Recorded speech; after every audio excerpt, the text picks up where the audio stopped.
विद्यार्थी मित्रों, आपण इयत्ता 8वीचे विद्यार्थी.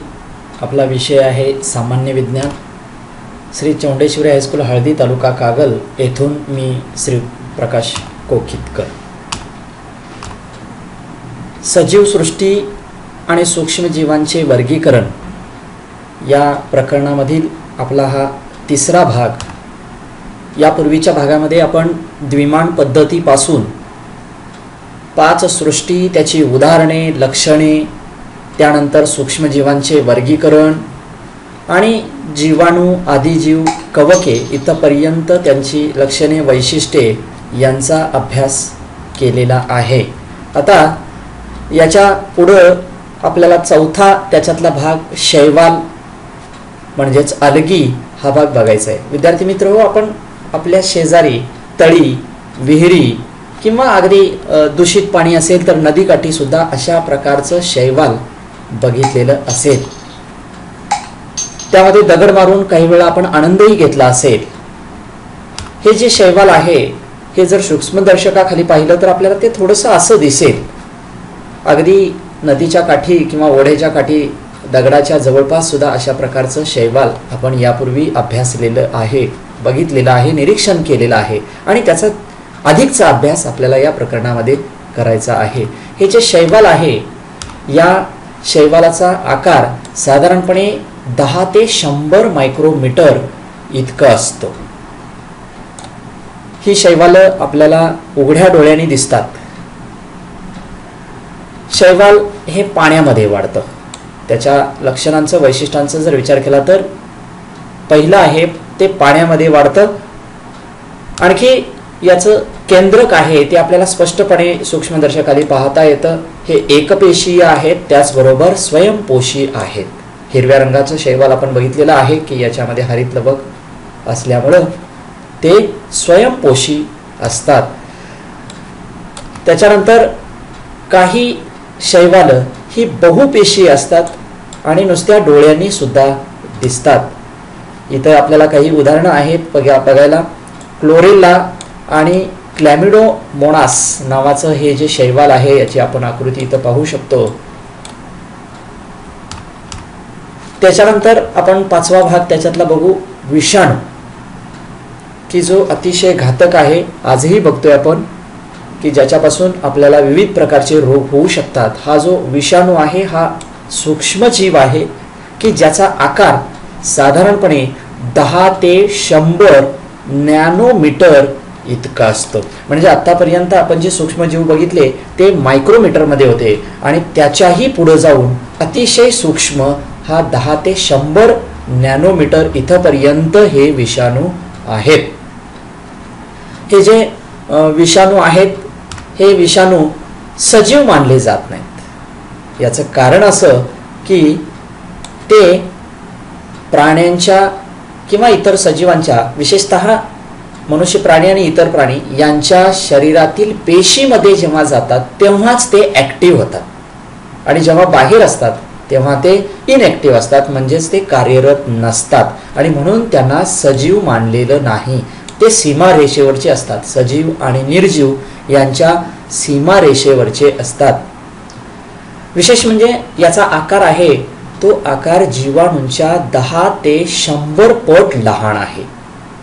आपण यापूर्वी जीवाणूंचा अभ्यास केलेला आहे की अगदी 200 मायक्रोमीटर पर्यंत जीवाणूंचा आकार असतो, पण ते मायक्रोमीटरमध्ये आहे. त्याच्यापेक्षा लहान एकक हे नॅनोमीटर आहे आणि 10 ते 100 पट लहान इतका आकार या विषाणूंचा असतो. आणि हे विषाणू आपल्याला इलेक्ट्रॉन सूक्ष्मदर्शकामध्येच पाहावे लागतात, अन्यथा ते आपल्याला स्पष्टपणानं त्याचं निरीक्षण करता येत नाही.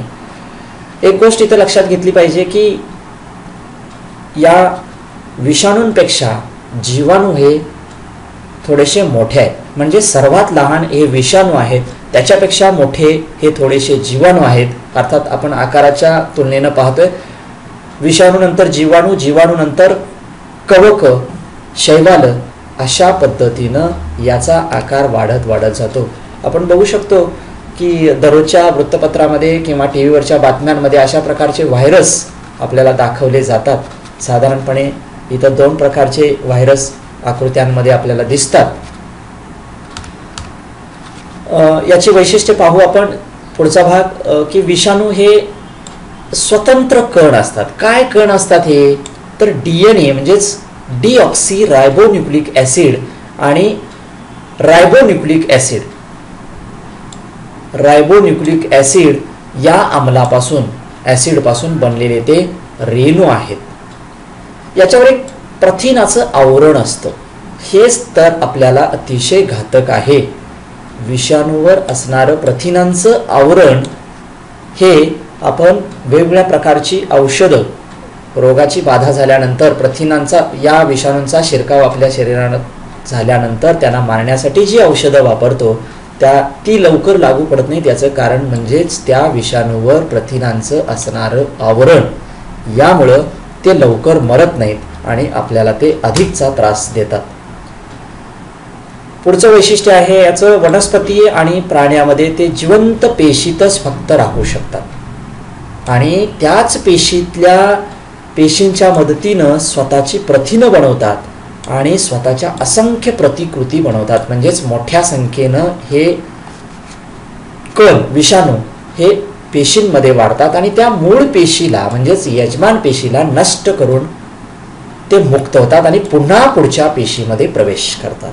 अशा प्रकारे एकदा प्राण्याच्या शरीरात हे विषाणू गेल्यानंतर मूळच्या शरीरातील पेशी नष्ट करतात आणि पुढच्या पेशींकडे वळतात. यामुळं वेगवेगळ्या प्रकारचे रोग निर्माण होतात. आपल्याला काही रोगकारक विषाणू बघायचे आहेत की ज्यांच्यामुळं काही गुरांना, मानव जातीला, त्याचबरोबर वनस्पतींना सुद्धा वेगवेगळ्या प्रकारचे आजार, रोग होत असतात.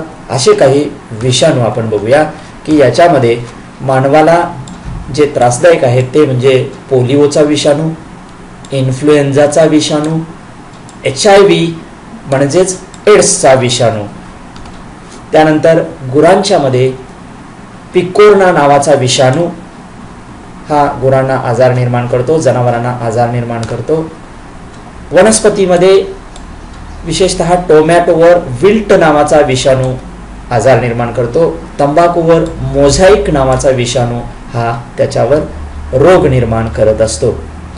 एक अत्यंत महत्त्वाचं लक्षात ठेवणं आवश्यक आहे की बॅक्टेरियोफाज हा जो विषाणू आहे, या प्रकारचा विषाणू हा जीवाणूवर हल्ला करतात. बॅक्टेरियोफाज या प्रकारचा विषाणू जीवाणूवर हल्ला करतो. हे अत्यंत महत्त्वाचं आहे, लक्षात ठेवायला हवं.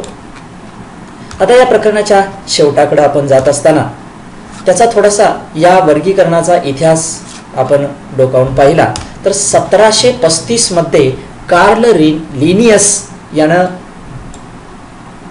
सृष्टी 1 आणि वनस्पती 2, सृष्टी 1 वनस्पती आणि दुसरी सृष्टी प्राणी अशामध्ये विभागणी केली. 1866 मध्ये हेकेल यानं 3 प्रकारच्या सृष्टी कल्पलेल्या की ज्याच्यामध्ये प्रोटिस्टा, वनस्पती आणि प्राणी यांचा समावेश होतो. पुढे 1925 मध्ये चॅटन यांनी 2 गटामध्ये सजीवांची विभागणी केली. एक म्हणजे आदिकेंद्री आणि दुसरं दृश्य केंद्री. 1938 मध्ये कोपलँड यांनी 4 गटामध्ये विभागणी केली, मोनेरा, प्रोटिस्टा, वनस्पती आणि प्राणी. आणि या प्रकरणामध्ये आपण 5 गटांमध्ये रॉबर्ट हार्डिंग विटाकर यांनी 1969 मध्ये जी सजीवांची वर्गीकरण करण्याची, निकष लावून वर्गीकरण करण्याची पद्धत पाहिली, त्याची 5 गटामध्ये विभागणी केली. हे 5 गट आपण या प्रकरणामध्ये अभ्यासलेले आहेत. धन्यवाद.